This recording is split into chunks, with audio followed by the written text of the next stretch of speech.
Olá, pessoal, muito bem-vindos, né, Cláudio? Olá, Hans, prazer é meu. Isso aí, Nossa, isso aí. É muito bem-vindo você que está aí conosco para esse nosso momento de diálogo bíblico. Nós queremos dar as boas-vindas a vocês, numa expectativa de que uma boa parte daqueles que vão assistir vão nos acompanhar no próprio dia do trabalho, certo, perfeito.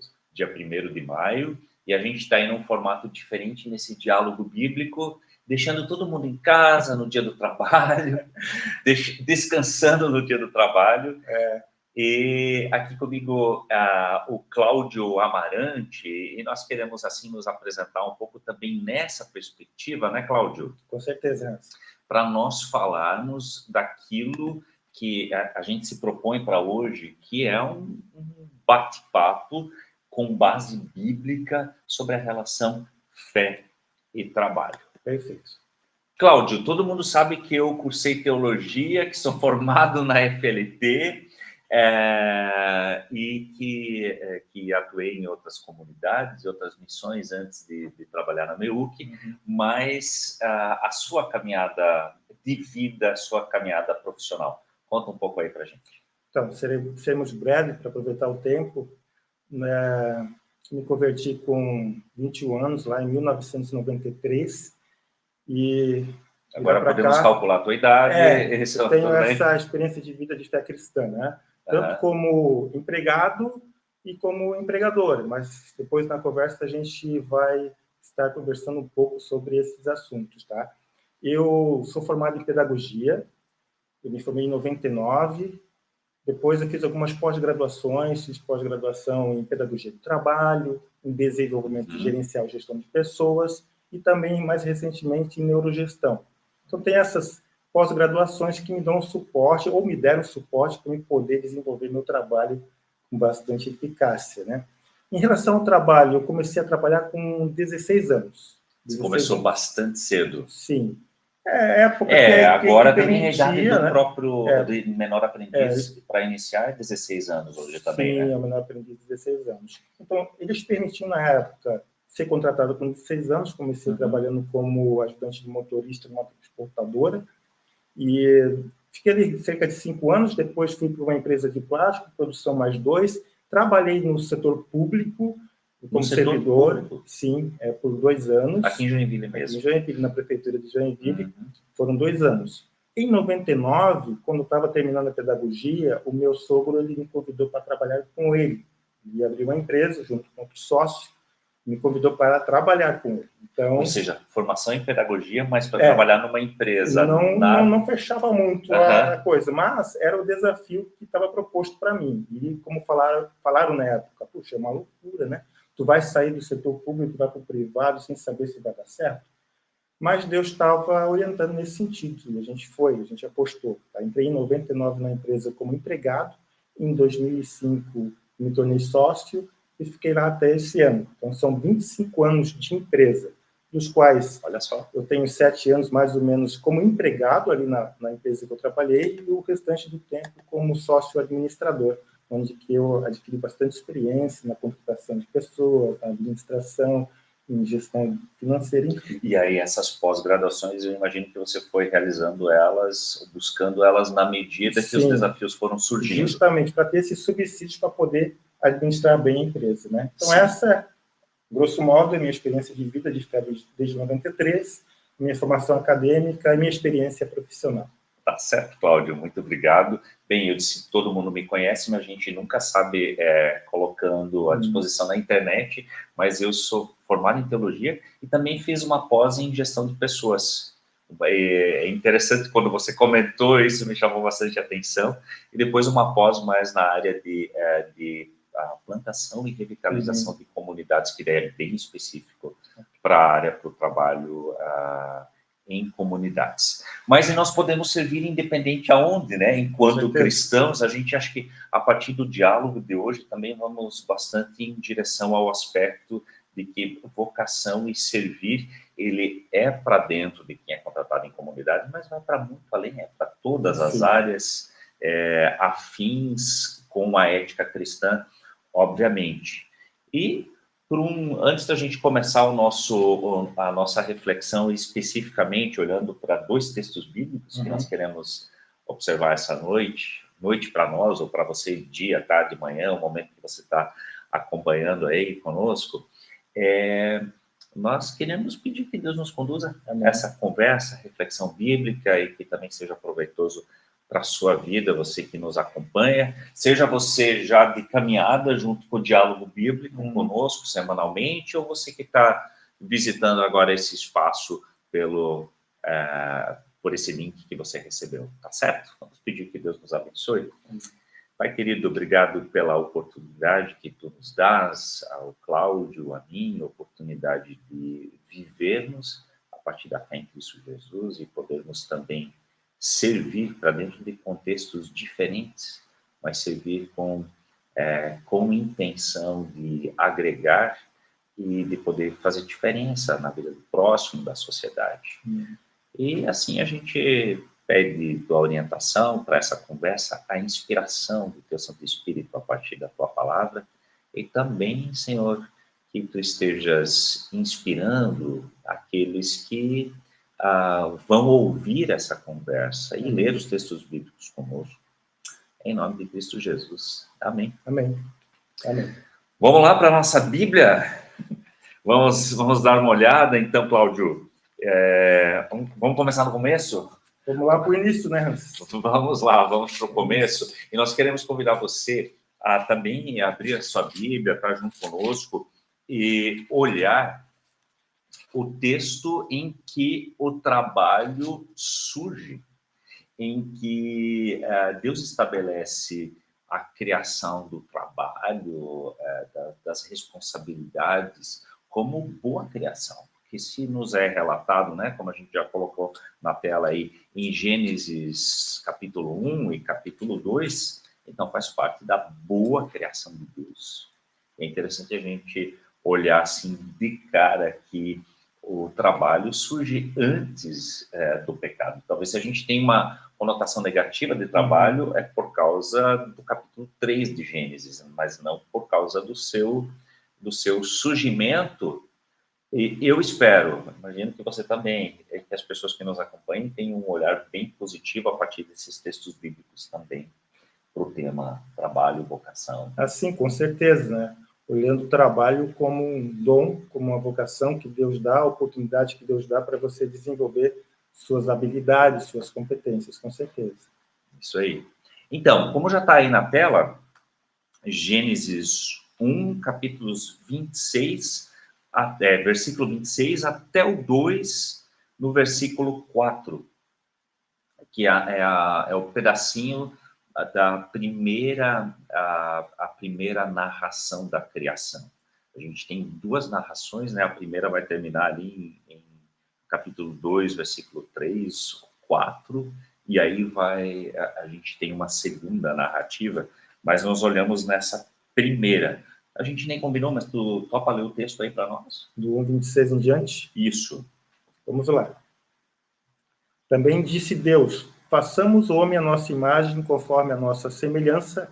Tenha ele domínio sobre os peixes do mar, sobre as aves dos céus, sobre os animais domésticos, sobre toda a terra e sobre todos os répteis que rastejam pela terra. Criou Deus, pois, o homem à sua imagem, a imagem de Deus o criou, homem e mulher os criou. E Deus abençoou e lhes disse: sede fecundos, multiplicai-vos, enchei a terra e sujeitai-a. Dominai sobre os peixes do mar, sobre as aves dos céus e sobre todo animal que rasteja na terra. Ele disse ainda, Deus: eis que vos tenho dado todas as ervas que dão semente e se acham na superfície de toda a terra, e todas as árvores que há fruto, que dê semente. Isso vos será por mantimento. E a todos os animais da terra, e todas as aves dos céus, e a todos os répteis da terra em que há fôlego de vida, toda a erva verde lhe será para mantimento. E assim se fez. Viu Deus que tudo quanto fizera, eis que era muito bom. Houve tarde e manhã, o 6º dia. Continuou? Isso aí, só sublinhando, foi muito bom tudo isso que fez. Tanto, geralmente, a gente relaciona com a criação do ser humano, mas também com a responsabilidade que o ser humano recebe. Mas vamos lá para os primeiros 4 versos ainda do capítulo 2. Tá. Eu posso continuar lendo? Pode ser, por favor. Assim, pois, foram acabados os céus e a terra e todo o seu exército, e havendo Deus terminado no dia 7º a sua obra que fizera, descansou nesse dia de toda a sua obra que tinha feito. E abençoou Deus o dia 7º e o santificou, porque nele descansou de toda a obra que, como Criador, fizera. Esta é a gênese dos céus e da terra quando foram criados, quando o Senhor Deus os criou. Não havia ainda nenhuma planta no campo da terra. Isso, daí já começa a segunda narrativa. Aí podemos deixar. Isso aí, a segunda parte do... Perfeito. Não tinha observado isso também. Mas, muito bem, acho que é bem significativo que depois de tudo que foi criado, Deus criou o ser humano e não é ponto agora a gente falar de todos os aspectos da criação, mas façamos o homem, né, essa expressão, Adão como ser humano, que é a Sim. criação agora tanto de homens e mulheres, tanto masculino quanto do feminino, e a responsabilidade no texto hebraico, no próprio versículo 26, dominem eles. Né? É essa ideia plural, é essa ideia coletiva que vem a ser a responsabilidade dada a toda a humanidade. Então, para a gente não ler pensando homens em detrimento de mulheres, ou talvez quem crê nessa palavra, ou cristãos em detrimento de não cristãos, dominem eles, todos os seres humanos sobre todo o restante da criação. Uhum. Se a gente olha aí o versículo 28, Deus abençoa em meio às responsabilidades que eles recebem. Sejam férteis e multipliquem-se, encham e subjuguem a terra e dominem sobre os peixes do mar, as aves do céu e sobre todos os animais que se movem pela terra. Dominar as demais criaturas, sujeitar a terra, é a ideia de dominando, tendo a responsabilidade, é como todo esse olhar de mordomia. Você mencionou antes da gente começar a gravar o termo mordomia, como que tudo que foi criado nos foi confiado e agora o Senhor Deus passa a responsabilidade, nos coloca em meio à criação e passa a responsabilidade. Isso, em outras palavras, dentro da teologia, vai se falar que é assumir o senhorio também a partir de quem nós somos, como imagem e semelhança, né? O foco não está tanto agora em entrar na identidade do ser humano, mas sendo criados à imagem e semelhança, tem todo esse aspecto representativo, de representarmos Deus em meio ao restante da criação e de assumirmos o senhorio sobre o restante da criação. E aí, dentro da teologia, vai se falar em mandato cultural, que é aquilo que está para todo ser humano, que é criar cultura, na medida em que você domina, direciona, administra, você vai criar formas de fazê-lo, então você vai criar cultura de trabalho, você vai criar culturas relacionais, você vai desenvolver história e com o processo disso tudo, você vai puxar um pouco mais logo o papo sobre a atualidade do trabalho, né? Você vai desenvolver tecnologia, vai desenvolver as várias áreas do saber, da ciência, tudo isso faz parte do que nós temos em Gênesis 1, no momento em que Deus coloca o ser humano como responsável para administrar. Então, acima para administrar, mas não acima para ser irresponsável, nem acima para agora acabar ou detonar com a criação. Certo. Eu ia te provocar, posso? Eu ia te provocar nesse sentido aqui do texto, quando ele fala sobre dominar sobre os peixes do mar, sobre as aves do céu. Você já falou algumas palavras de administrar, de gerenciar. Quer dizer que com sabedoria, com responsabilidade, gerenciar os recursos que Deus proveu, né? Isso. Está à disposição do homem, mas dentro de um princípio também de conservação, ou de racionalidade do uso dos recursos que Deus deu, né? As palavras aqui, elas são bastante fortes, né? Os verbos dominar, subjugar. Se a gente olhasse talvez os verbos isolados, mas não entendendo que, como nós, enquanto imagem e semelhança, ou seja, representando a Deus e com responsabilidade diante de Deus, aí pode ser perigoso. Mas nessa perspectiva, sabendo que somos imagem e semelhança de Deus, que é tanto representar, que eu já mencionei, mas como também ser o interlocutor de Deus. Entendi. Então, o dominar é algo positivo. Então, ele é com responsabilidade diante do Criador, e sabendo que é um papel do qual também a gente precisa prestar conta, né? A gente vê hoje em dia no uso, infelizmente por conta do pecado, né, Hans?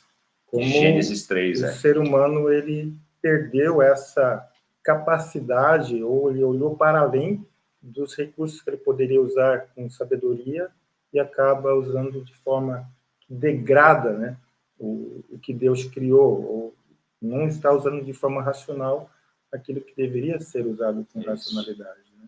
Então, aqui, eu acho que precisa ficar claro, talvez a gente já pode puxar logo outro texto, mas aqui precisaria ficar claro que trabalho é boa criação de Deus. Certo. Nós fomos criados para, né, os primeiros humanos, para desfrutar do jardim, mas faz parte do desfrutar ter responsabilidades, o cuidar, o administrar e tudo mais. Ou seja, isso é bom. Você não imagina a vida também seria um ócio, seria um... às vezes quando você está cansado, você sente falta de uma folga, férias ou dormir sem compromisso de um despertador, né? Mas, de forma geral, se não tivéssemos responsabilidades, né? Então, isso faz parte da boa criação de Deus. E talvez ainda um aspecto, Cláudio, que me chama a atenção quando nos coloca com responsabilidade sobre a criação os extremos, né? O pecado pode nos levar a extremos. Uma vez tratar a criação com desprezo e maltratar a criação. Mas o outro extremo também, que não é a ideia de Deus, é da gente, daqui a pouco, colocar a criação no lugar do Criador, que é chegar a adorar a criação. Né? Que você percebe assim que existe uma tendência bastante forte na atualidade também, né? Entendi onde que você, acho, né, quer chegar, que é em relação, claro, tem a questão ambiental, mas o ambientalismo, né? Isso. Esse cuidado exacerbado em relação à natureza, que às vezes priva o próprio ser humano de usar de uma maneira saudável os recursos que Deus proveu. Né? Exatamente. Certo. Então, quando não tem essa perspectiva de que fomos colocados pelo nosso Criador com a responsabilidade, E como tu falaste, às vezes se torna uma nova religião. Né? Isso. Acaba se tornando... Se eu não sei quem eu sou e quem é Deus que me colocou aqui, a tendência é ir para esses extremos, ou desprezar e detonar, destruir a criação, ou venerá-la e praticamente adorá-la também. Também aí a gente foge daquilo que é a nossa responsabilidade. Mas o seu trabalho, seja ele qual for, você talvez que ainda está estudando, não é? Ou você que trabalha, a gente não está falando só de trabalho quando a pessoa é contratada, mas todo agir, tudo aquilo que você faz, você enquanto dona de casa que vai preparar uma refeição, isso é mandato cultural, isso é responsabilidade que Deus nos deu.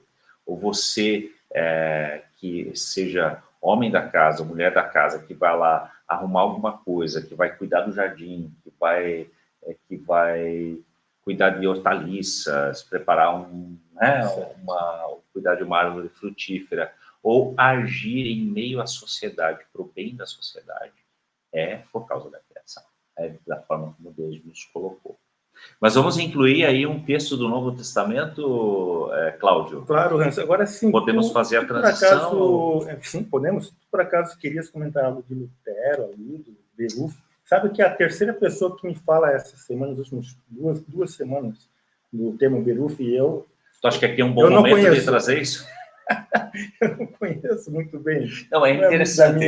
Eu não ia lembrar desse aspecto agora, mas é bom... Não tem a ver com a vocação. Tem a ver total com a vocação, né? Um dos termos, a gente brinca aqui no novo alemão, o pessoal fala de job, né? Que é uma palavra do inglês, né? Sim. Mas uma palavra de origem alemã mesmo, para descrever o trabalho, até quando se pergunta qual é o seu trabalho, eles vão pedir qual é o seu Beruf. E Beruf é o termo para vocação. Certo. Tanto trabalho, emprego, como vocação, que tem essa conotação, e para nós que somos de caminhada dentro do protestantismo, dentro do luteranismo, isso é uma perspectiva muito interessante, porque é um resgate bíblico que se faz também, que é entender que não apenas o que se tinha muito forte dentro do catolicismo, o sacerdócio é vocação, mas toda e qualquer profissão que pode ser realizada de maneira ética, né, dentro dos princípios bíblicos, é vocação de Deus. O pessoal sempre vai mencionar o exemplo clássico de Lutero, ou seja, o sapateiro, então se dedica e faz o melhor. Mas significa, ou seja, você que trabalha com informática, com TI, então desenvolva da melhor forma o software, porque fazendo para o bom uso do seu próximo, você vai estar fazendo isso em amor a Deus, fazendo em amor ao próximo, né? Então, toda essa perspectiva de que a vocação é para todas as áreas do saber e de atuação, acho que é uma guinada bem interessante que a gente tem a partir do protestantismo, a partir da reforma. Perfeito. Também. Então, eu vou provocar você em casa também, vou trazer aqui algumas questões para a gente pensar. Talvez quebrar alguns paradigmas. Esse tema Beruf, como você falou, e daí, puxa, eu fiquei pensando, vocação, Lutero e tal. Na época de Lutero, Hans, você vai me ajudar, porque eu não conheço muito da história de Lutero. Ali... Vamos lá. Não sou expert, mas vamos lá. As obras vocacionais, o que se fazia? Sapateiro, você já falou, provavelmente faziam armaduras, tinha lá o ferreiro, que arrumava carroças. Aquela era tipo uma sociedade feudal. As profissões mais artesanais. Artesanais, feudal. Era um mundo mais agrário do que industrial, né?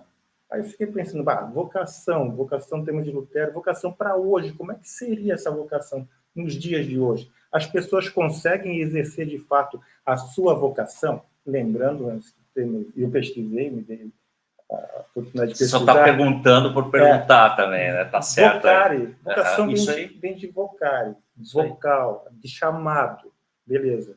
Mas realmente assim, a tua vocação hoje, você está trabalhando naquilo que você tem um chamado, uma vocacional para trabalhar? O Hans tem um chamado para ser missionário, uma vocação de ser missionário. Eu, quando comecei a trabalhar, não era por vocação, era por necessidade. E eu acredito que ainda hoje em dia, muita gente está no trabalho por necessidade e não por vocação, porque não tiveram, talvez, ainda a oportunidade de exercer aquilo que gostariam de fazê-lo. Eu fui, como eu te falei, no início da conversa, sou formado em pedagogia, mas eu nunca dei aula. Eu sempre tenho o desejo de dar aula em algum momento, mas eu não o jeito como você está partilhando, assim, você tem vocação, Cláudio, você tem vocação. Aí eu fiz a minha primeira faculdade que eu tentei fazer, fui na área de TI. Certo. Fiz um semestre, tirei 0 na área de lógica e de cálculo diferencial integral, tirei 0. Aí eu vi, puxa... Zero mesmo. Áreas de ciências exatas não é minha. O que eu fiz? Tinha uma pessoa da igreja que me ajudou a fazer um teste vocacional. Isso é muito importante. Aí ele falou, Cláudia, tua área é a área de ciências humanas. Então, é um leque que se abriu. Pelo menos, mostrou um caminho que eu deveria fazer. Ao ano que eu fui fazer pedagogia. Eu poderia ter feito psicologia, se tivesse condições, eu gostaria de fazê-lo. Mas foi a pedagogia, as ciências humanas, e depois... Nunca é tarde, né? Nunca é tarde. Como eu falei antes também, nas minhas pós, era voltado tudo para a área de gestão. Exatamente. Gestão de pessoas, gestão de empresas. Sim, bastante para o aspecto relacional também, né? E isso foi uma construção que se deu, né? Então, assim, a vocação tem esse desafio de você conseguir fazer realmente o que gosta, mas às vezes também a necessidade vai te fazer trabalhar. Porque todos nós precisamos pagar boleto. A vida é essa, justamente. Faz parte da vida. Mas você agora falando dessa questão de teste vocacional, eu lembro de uma situação que aconteceu numa comunidade onde, então, uma psicóloga, ela fez, no grupo de jovens, ela trabalhou o tema vocação, e depois ela se dispôs e fez um teste vocacional, ali com todos, né, para preencher mesmo e tal, e depois ela se dispôs a dar um retorno individual a todo que quisesse. Sim. Isso foi muito especial, isso ajudou alguns jovens naquele contexto a não necessariamente a já saber esse ou aquele curso, mas a saber, a minha direção vai mais por esse lado. Né? Tem um percentual, assim, claro, não é 100% ciências humanas, nem 100% ciências exatas, sim, mas te dá uma direção, né? Já ajuda muito a não fazer escolhas equivocadas. Isso. Certo? Mas eu queria ainda agregar esse aspecto do Beru, do chamado. Ok.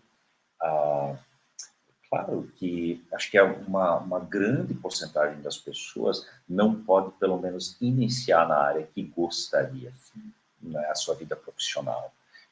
No entanto, acho que Beru também tem um aspecto um pouco mais amplo. Uma coisa pelo que eu me sinto vocacionado. Certo. A outra questão dentro daquilo que hoje eu preciso fazer para o meu sustento, para ajudar minha família, enfim, eu sou vocacionado para, naquele contexto, fazer o melhor. Perfeito. Para, naquele contexto, servir ao próximo. E eu acho que isso tem bastante a ver também já com Colossenses. Vai ter 5 Colossenses. Eu só quero dar uma introdução, se me permitir, a respeito do trabalho. Batendo um papo aí. Trabalho. Talvez você já conheça, né, esse termo trabalho, mas da onde? Qual é a origem da palavra trabalho? A gente sabe que, como o Hans falou, às vezes dá uma conotação negativa, porque a própria raiz da palavra trabalho vem de tripalium, né? Que era um instrumento no qual se prendiam animais e colocavam ferraduras, e depois era usado também para marcar escravos. Então não é assim uma palavra que traz uma conotação realmente muito agradável, né? Mas, como ele foi sendo ressignificado durante esses anos, a partir da própria reforma, né, com esse chamado de vocação, que o trabalho sendo feito para a glória de Deus, ele dá um novo ressignificado para a palavra trabalho, e ele acaba se tornando uma bênção, porque ele te traz também realização pessoal, que traz realização financeira, e assim sucessivamente. Então, o Hans já deu também umas palavras ali a respeito de trabalho, que não é só apenas aquele trabalho registrado em carteira, aquele trabalho registrado, é o trabalho que a esposa faz no lar, ou que o marido faz no lar, são as pequenas atividades domésticas também são trabalhos, são atividades. Eu também estava pensando que os nossos filhos que estão estudando, que vão na escola, não se usa o termo, às vezes, assim, você tem trabalho de escola hoje. Isso é engraçado, né? Usa o termo trabalho também para atividades escolares. Enfim, e a gente está falando muito em dia do trabalho. E você sabia, assim, que, na verdade, né, o dia do trabalho, ele começou lá em 1868. Olha, isso eu não pesquisei. Que legal que você pesquisou. Numa movimento trabalhista que teve nos Estados Unidos, e ele se chamava, quer dizer, lá ainda se chama, né, Dia Internacional do Trabalho, do Trabalhador. Por que eu digo isso? Porque aqui no Brasil se chama Dia do Trabalho. Antes de vir para cá, eu pesquisei. Vou ver no site do governo feriados nacionais. E realmente, lá no site do governo, Dia do Trabalho. Do trabalho, não do trabalhador. Por que não é do trabalhador, Hans? Saberia? Agora eu estou te pegando. Não, pegou mesmo. Vamos lá, segue lá, Cláudio. Porque Getúlio Vargas mudou, ele tirou o trabalhador, Dia do Trabalhador, e passou para Dia do Trabalho. Por quê? Colocar Dia do Trabalho, tu está diminuindo a pessoa que trabalha. Porque se é Dia do Trabalhador, a dignidade daquele feriado é do trabalhador, é da pessoa. E a pessoa, ela ganha relevância nesse dia. Quando é Dia do Trabalho, bom, Dia do Trabalho pode ser qualquer trabalho.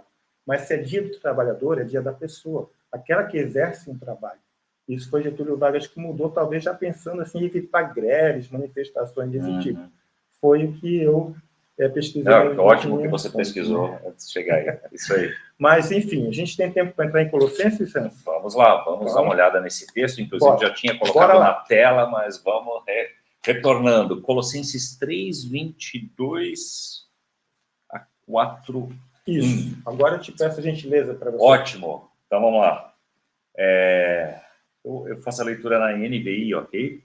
Escravos, obedeçam em tudo os seus senhores terrenos, não somente para agradá-los quando eles estão observando, mas com sinceridade de coração pelo fato de vocês temerem o Senhor.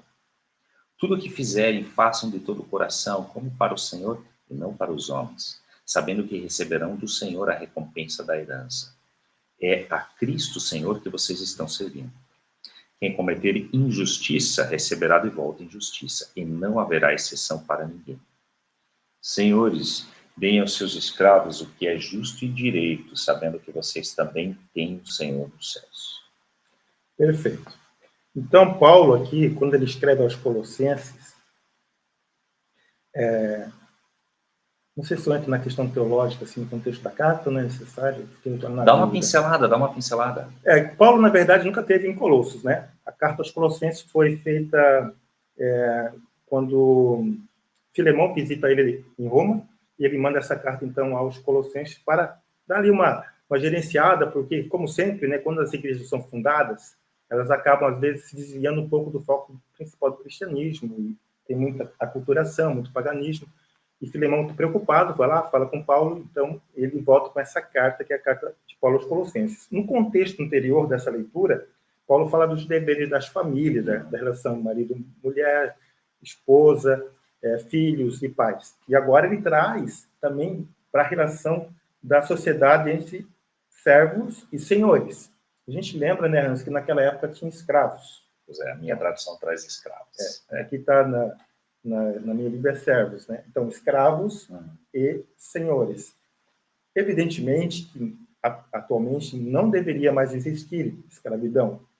Na cultura ocidental, principalmente, praticamente foi abolida em todos os países, né? É claro que a gente sabe que, infelizmente, tem lugares que ainda usam de trabalho escravo. Abolida oficialmente. Mas, enfim, tem essa relação que Paulo começa a trabalhar aqui, que eu quero contextualizar para os nossos dias. Então, servos, obedecerem tudo ao vosso Senhor segundo a carne.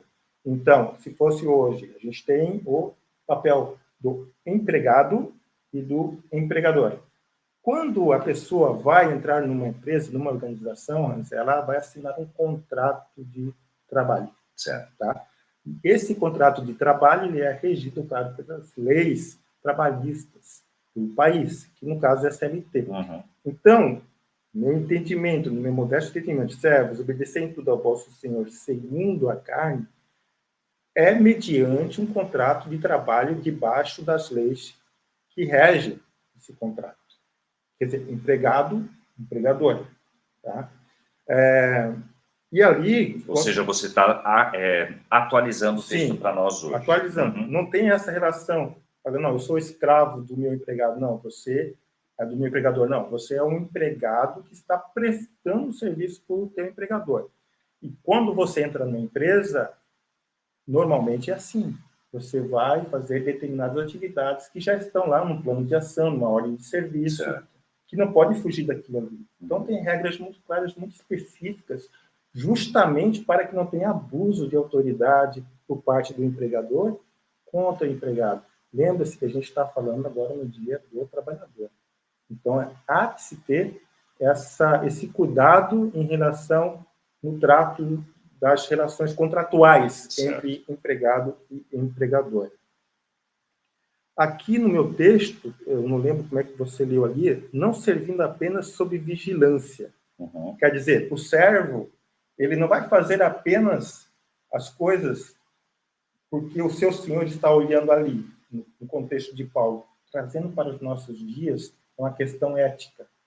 O empregado, ele vai estar trabalhando, executando a sua tarefa com responsabilidade, independente se está o líder dele está ali ou não, se o supervisor dele está ali ou não, sob vigilância. Porque ele não pretende apenas agradar aos homens. Nós que somos cristãos, quando somos empregados, estamos fazendo uma atividade sem nenhuma supervisão naquele momento, a gente faz o melhor. Eu deveria fazer o melhor, porque a gente está fazendo como se fosse para Deus, é o que o texto vai dizer ali na frente. Então, dentro desse contexto da atualidade, é uma questão ética. E sobre a ética, eu acabei fazendo uma definição de ética, que é a seguinte, prefiro ler para não me perder, né? Então, vamos lá. Ser ético é se comportar de tal maneira que esteja no público ou no privado, aquilo que faço não traz prejuízo a ninguém e me desafia a ser eu mesmo em qualquer situação ou circunstância e coloca à prova meus princípios morais. Então, ser ético é ser eu mesmo, que integridade, que eu ajo de tal forma que eu não vou prejudicar ninguém no meu serviço. Que é isso que ele vai colocar, né? Você mencionou como é que está na sua tradução, na minha. Não somente para agradá-los quando eles estão observando. Uhum. Porque, veja bem, a gente trabalha em empresa há muitos anos, tem aquelas pessoas que trabalham com compras, que são pessoas altamente confiáveis, porque ela pode ter uma relação, às vezes, com o fornecedor, que pode prejudicar a empresa. Por quê? Se você comprar de mim, depois eu te dou uma bonificação, esse tipo de coisa. Uhum. Então, nós, como cristãos, não devemos ceder a essas tentações que podem surgir no ambiente de trabalho. É bem importante você colocar, as tentações, elas vão surgir. Uhum. Né? No ambiente de trabalho, a gente deve procurar agir com ética e com responsabilidade, né? Como se o nosso líder ou o nosso supervisor estivesse ali com a gente. Não vou tirar vantagem do meu trabalho, né? Eu sou remunerado. Às vezes as pessoas falam assim, eu estou trabalhando aqui, mas ganho pouco. Tudo bem? Às vezes você merece ganhar mais mesmo, mas dadas as condições da empresa, às vezes a empresa não pode pagar mais. Isso são casos e casos. Tem empresas que podem pagar, mas não fazem. Né? Mas que daí vai ter orientação aqui também, né? Então, dá para fazer essa leitura. Isso. Se você... Por isso que é um bate-papo, né? Porque às vezes eu vou extrapolar aqui a sequência do texto. Se você está ali no trabalho, se você entrou, você assinou um contrato de trabalho, você sabe quanto que você vai ganhar, o que você vai fazer, aonde que você pode chegar num plano de cargos de cidade decente.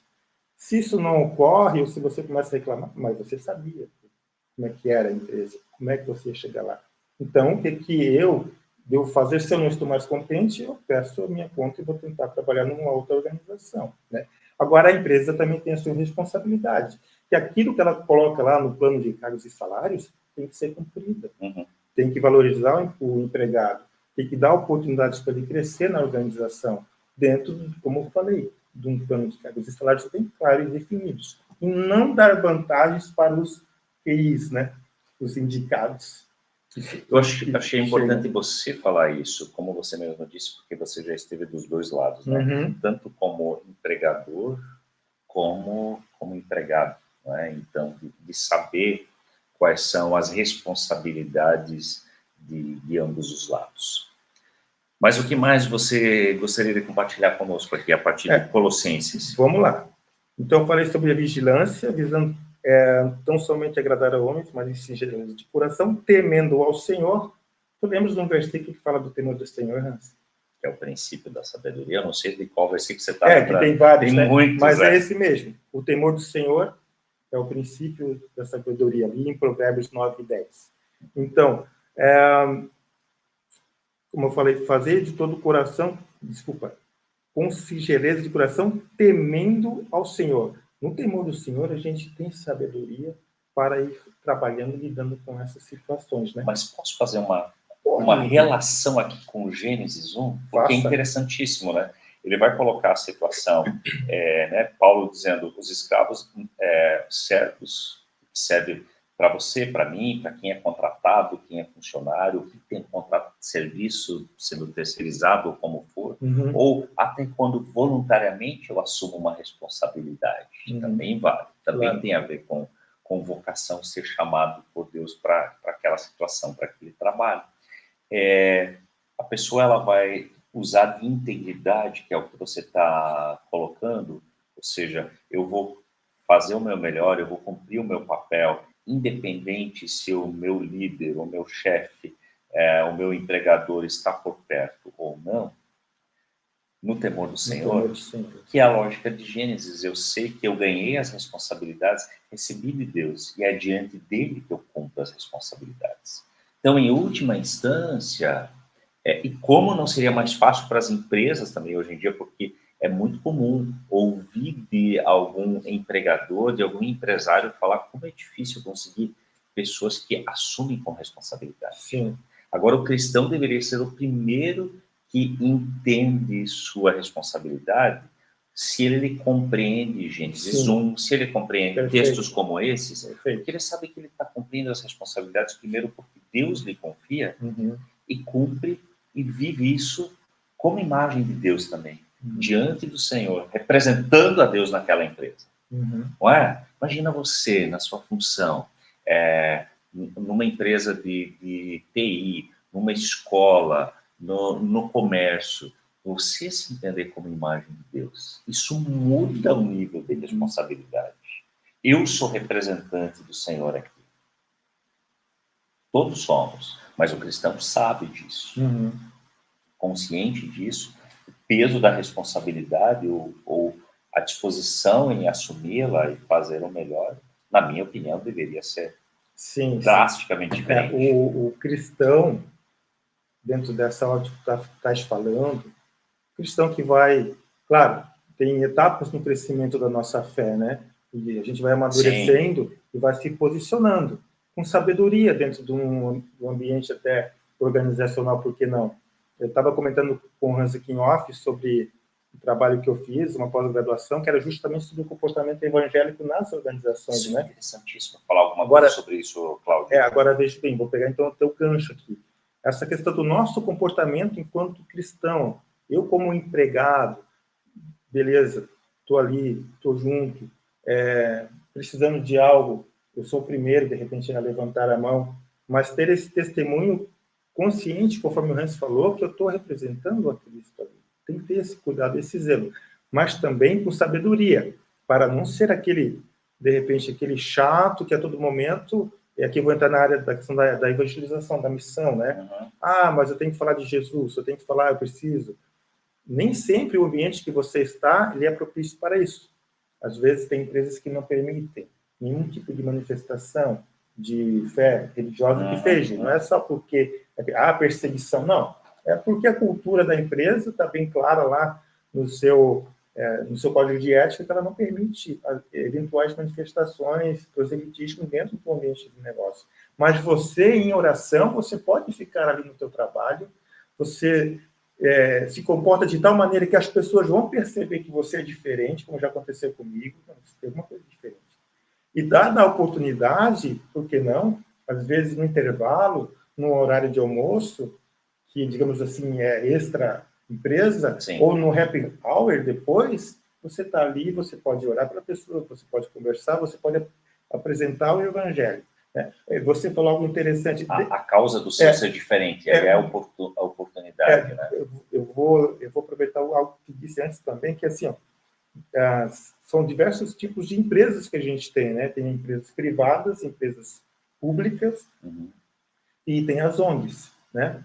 Algumas, geralmente, empresa pública, ela não permite nenhum tipo de manifestação religiosa, geralmente.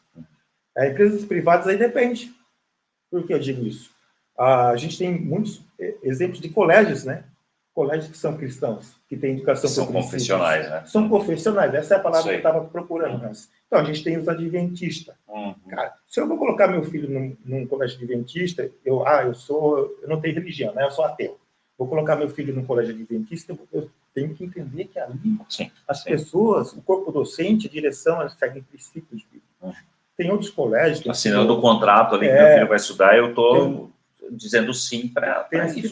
Tem nova geração, isso é muito forte em colégios, né? Sim. Tem outros, tem colégio oficina, tem vários, né? Santa Catarina, tem esses colégios confessionais. Assim como tem o Santos Anjos, que é católico, se não me falha a memória, né? Aliás, de tradição católica e próprias escolas luteranas, a rede sinodal tem mais de 120 ou 130 o unidades Bom Jesus no tá Brasil. Dentro desse bojo. Isso. Isso aí. Agora, em empresas, né, eu lembro aqui em Joinville, por exemplo, isso era não vou dizer que é moda, né? Na década de 90, algumas empresas norte-americanas colocavam assim, Cristo é a resposta, ou Cristo é o Senhor, mas geralmente era Cristo é a resposta. Isso é um movimento norte-americano, algumas empresas se importaram para cá. Então, teve uma empresa aqui em Joinville, muito conhecida, que estava lá, Cristo é a resposta. Infelizmente, ela veio a falir, decretou falência, por uma má administração. Cristo é a resposta, mas quem gerencia a empresa não soube fazê-lo direito. Por isso, em alguns momentos, o melhor testemunho, né? é esse aqui, que você já nos trouxe aqui em Colossenses, né, Cláudio? A tua fidelidade no trabalho, fazer o teu melhor, independente se é o teu supervisor, se o teu líder, se está junto ou não, né? Acho que ali é o primeiro testemunho dentro da grande maioria dos trabalhos. Aqui em Colossenses 23 fala assim, ó, tudo quando fizerdes, fazei-o de todo o coração, quer dizer, com sentimento, com emoção, com alma, como para o Senhor, e não para homens, né? Aí tem aquele versículo em 1 Coríntios 10, 31, que diz assim, portanto, quer comais, quer bebais, quer façais qualquer outra coisa, fazei tudo para a glória de Deus. É isso aí. Fazei tudo para a glória de Deus. Vou dar uma olhada no nosso tempo aqui, ó, Cláudio. Não sei se o pessoal de casa ainda está junto.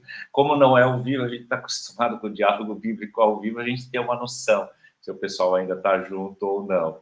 Mas acho que a gente pode dar uma acelerada aí no processo, pode ser, Cláudio? Se tu me permitir para o 4.1 já.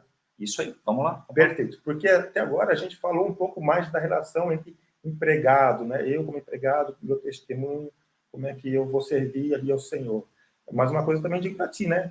Se você está num local opressor, que te oprime, que você não se sinta bem, peça a Deus sabedoria, ore, para que Ele abra as portas para ir para um outro lugar, para uma outra empresa, tá? Na questão do capítulo 4 de Colossenses, versículo 1, fala assim, senhores. Aí Paulo fala dos senhores. Agora é os empregadores. Agora são os empregadores. Tratai os servos com justiça e equidade, certos também de que vós tendes o Senhor no céu. A questão... Aí como o Hans falou, eu tive uma experiência como empregado e mesmo convertido depois como empregador. E como empregador, sempre procurei tratar com justiça e com equidade dos meus colaboradores. Uhum. Se você for na minha empresa lá, pode perguntar para qualquer um. Que empresa que é, Edu? O que é a empresa? Falar o nome da empresa. Pode. A nossa empresa é a empresa Master Plástico, está há 25 anos no mercado, né? E junto com outros sócios, é claro, a gente administra aquela empresa. Ela fica onde? Hoje tem em Araquari, está há 7 anos em Araquari. E ali foi algo muito gratificante que a gente conseguiu fazer. E é um testemunho que eu dou para todo mundo. Eu consegui, graças a Deus, formar uma equipe, junto com outros sócios, de gestores que têm princípios, são irmãos em Cristo, que têm, então, a mesma visão que a gente tem. A empresa, graças a Deus, está sendo muito abençoada assim, pela competência e pelas qualificações dos gestores, dos colaboradores que a gente tem. A empresa ela está tendo os resultados fantásticos e isso está sendo revertido. A gente consegue fazer obras sociais, ajudar a quem precisa, a gente consegue remunerar. Como empresa, vocês conseguem investir em obras sociais? Eu sei que o papel da empresa também não é só ter lucro. É ter lucro, sim, porque sem lucro você não consegue investir, não consegue subsistir. Mas, além do lucro, a empresa tem um papel social fundamental muito forte. Então, a gente, graças a Deus, tem conseguido contribuir com a comunidade local, inclusive com a Ecos de Esperança, a gente ajuda bastante eles. A gente consegue manter um salário adequado, um pouco superior do que a média paga, desde os colaboradores iniciais, enfim, paga acima da média do sindicato. A gente dá aumento, geralmente fora de época, para eles, porque nós entendemos que, como eu falei nos 25 anos da empresa, o principal capital intelectual que nós temos na organização são os nossos colaboradores. Sem eles, a gente não consegue... O principal capital é o intelectual. São as pessoas. São as pessoas, cognitivo, pessoas que trabalham. Não é apenas lá e apertar... Não, é a pessoa que tem a vontade. Ela está ali, ela se sente bem ali, a gente procura criar clima organizacional para que o empregado se sinta bem também. Mas agora, tudo mais, né? Esses benefícios que você coloca, ou essa decisão assim, de virem ao encontro com um salário acima daquilo que a categoria, que seria o mínimo da categoria, isso é resultado de princípios, é resultado de se entender em textos bíblicos como esses? Você poderia dizer? Na minha vida pessoal, o que eu aplico na empresa são os princípios do Evangelho que eu consegui transferir para a empresa. Como eu disse, mas eu tenho outros sócios que trabalham comigo, que entenderam que não, essa visão é adequada. Então, a gente tem esses valores, esses princípios. Não é, a gente não é, deixar bem claro, uma empresa cristã na nossa missão, mas nós, esse é o ponto. pelos princípios, que as pessoas são cristãs, né? Justamente, ou tem princípios, às vezes, sinceramente, não está lá no teu mural, mas as pessoas que entram, elas percebem, elas se encaixam. Também pode estar no mural, e as pessoas não valorizarem o que está ali, né? O que a gente tem cuidado também em relação a isso é porque nós estamos debaixo ainda de uma CLT, né? E a gente não pode constranger as pessoas por conta de fé. Eu tenho muito receio quanto a isso. Você pode vir ação trabalhista, porque eu sou espírita, e ali o pessoal só está falando de evangélico, do cristianismo, então a gente tem que ter esse cuidado. Essa ponderação, né? Mas, assim, eles sabem assim, que eu sou cristão, pelo que eu falo, aquilo que a gente faz e pelo testemunho. A minha equipe é formatada por pessoas cristãs também, e isso vai se espalhando, né? Numa rede assim, muito boa de trabalho. Eu quero fechar o assunto antes que a gente tinha conversado sobre o trabalho atual, né? Como é que estão as condições de trabalho atual? Você como trabalhador ou você que vai ingressar no mercado de trabalho? No tempo que foi escrito a Bíblia, me corrija se eu estiver errado, era uma sociedade agrária, né? Ali de lavar a terra, tem muitas palavras, semente, semente. Sim, o tempo dos relatos bíblicos se refere. Sim, e a gente hoje está vivendo, depois da industrialização, do processo de modernização, século XVII, XVIII, XIX para cá, passamos pela revolução das tecnologias da informática, e agora a gente está entrando na inteligência artificial, né? Aliás, isso está nesse subtítulo ali escolhido por você, Relações de Trabalho no contexto atual, chegando os desafios da inteligência artificial. E aí, Cláudio? Eu vejo assim, bom, na minha época, quando comecei a trabalhar, máquina era de datilografar, telefone, tinha que comprar ali, custava tipo hoje R$40 mil. Sim. Como eu falo com minha esposa, a gente entrou na era analógica e nossa geração passou para a era digital. É uma transição, tu sabe, para a gente se adaptar. Bem significativa. Mas assim, a nossa empresa criava nota fiscal com máquina de datilografar que eu fazia, e hoje tu tem um RP que tira tudo, já vai para o Cefaz, tudo digital, tudo na nuvem. É assim, em 10 anos virou tudo. E agora, com a inteligência artificial, eu penso muito também nos nossos filhos, que estão vindo e vão estar se inserindo nesse mercado. Eu tenho um filho adolescente, que está fazendo curso técnico, outro que já está para a faculdade, e ele fica angustiado. Eu acredito que, se você tem filhos nessa idade também, ou você jovem que está procurando emprego, deve estar se perguntando, que caminho eu vou seguir, dado a esse novo desafio que a inteligência artificial está trazendo para nós. Qual é o futuro do emprego daqui para frente? Eu sei que é difícil, eu confesso, porque a gente vive isso em casa com meu filho lá. O Paulo está entrando numa faculdade, mas ao mesmo tempo, pai, se eu fizer isso aqui, amanhã já não vai valer mais nada, porque a inteligência artificial já vai fazer tudo vai virar página. Aí, justamente. Então, é mais uma revolução que nós estamos vivenciando. Então, nesse dia do trabalhador, ainda nós temos a oportunidade de, quem tem a oportunidade de estar empregado em uma boa empresa, recebendo um bom salário com dignidade, exercendo a sua atividade também com dignidade, sendo respeitado, é um privilégio. E a gente deve agradecer a Deus muito por isso. Orar por aqueles que estão desempregados, para que eles consigam se inserir nesse mercado, e pelos nossos jovens, que estão começando agora, para que eles não fiquem ansiosos, né? Que a ansiedade é um dos males desse século, né? Não fiquem ansiosos, angustiados por aquilo que está por vir, que eles encontrem nas nossas famílias, em nós, um ambiente seguro, um porto seguro, e que a gente proporcione bases, né, para eles conseguirem fazer orientações vocacionais, com calma, com tranquilidade. Eu sei que não é fácil, nem todo mundo consegue, mas a gente precisa, em oração, colocar isso diante de Deus para que Ele nos abençoe. E eu vou terminar minha fala, Hans, aqui, desejando para você, seja você que está aposentado hoje, você já foi trabalhador também, e você deve estar exercendo alguma atividade, às vezes uma leitura, às vezes está fazendo um cuidado de um jardim, às vezes está cuidando dos netos. Isso, né? Também, bem comum hoje em dia também, né? Eu quero dizer assim, que Deus te abençoe. E você que está trabalhando, permaneça firme. Procure se aperfeiçoar, se atualizar, e Deus vai abençoando você também, você e a sua família. Isso aí.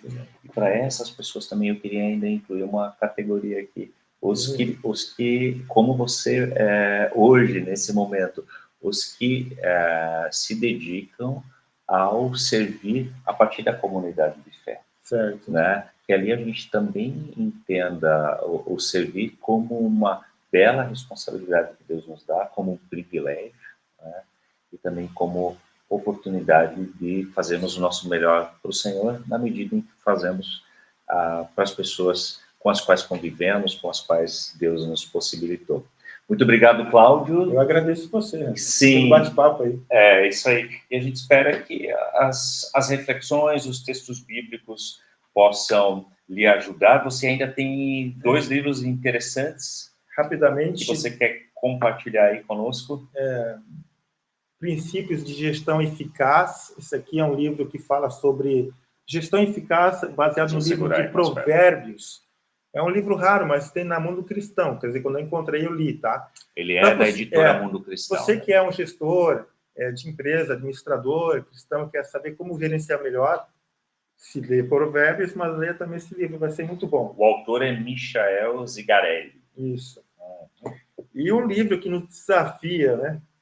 A nossa relação entre igreja aos domingos e trabalhos às segundas. Igreja aos domingos e trabalho às segundas. Esse é o nome. É como a gente concilia a nossa fé, aquilo que nós escutamos nos púlpitos, nas igrejas aos domingos, e nós levamos isso para o nosso trabalho, e vice-versa, como a gente vem do trabalho para a igreja. Esse é um livro do contexto norte-americano, mas ele é muito bom. Fica algumas dicas aí, né? O subtítulo: O desafio da fusão de valores cristãos com a vida dos negócios. Obrigado. Você com certeza já leu. Passa esse terceiro ali para mim. Faz favor. Deixa eu mostrar. Olha aqui, ó.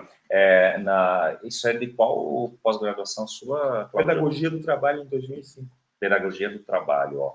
Evangélicos no mercado de trabalho, influência do comportamento evangélico nas organizações, do ilustríssimo Cláudio Amarante. Então, o Cláudio é assim mais tímido para essas coisas do que ele fez, mas eu acho legal, é oportuno, talvez alguém quer trocar uma ideia contigo sobre isso, ou você tem um exemplar que possa colocar à disposição. À vontade. Tá certo, pessoal? E que a palavra de Deus continue esse fundamento e nos inspirando para o nosso servir, para o nosso trabalhar, para fazer a diferença na sociedade e ali onde estamos. Um abraço, pessoal. Deus abençoe. E na semana que vem nós começamos uma nova sequência de diálogos bíblicos. Então todo mundo está convidado, nós vamos olhar especificamente para o livro de Tiago, no Novo Testamento. Você é convidado, muita coisa prática tem a ver com essa vivência daquilo que ouvimos para o dia a dia. Um abraço.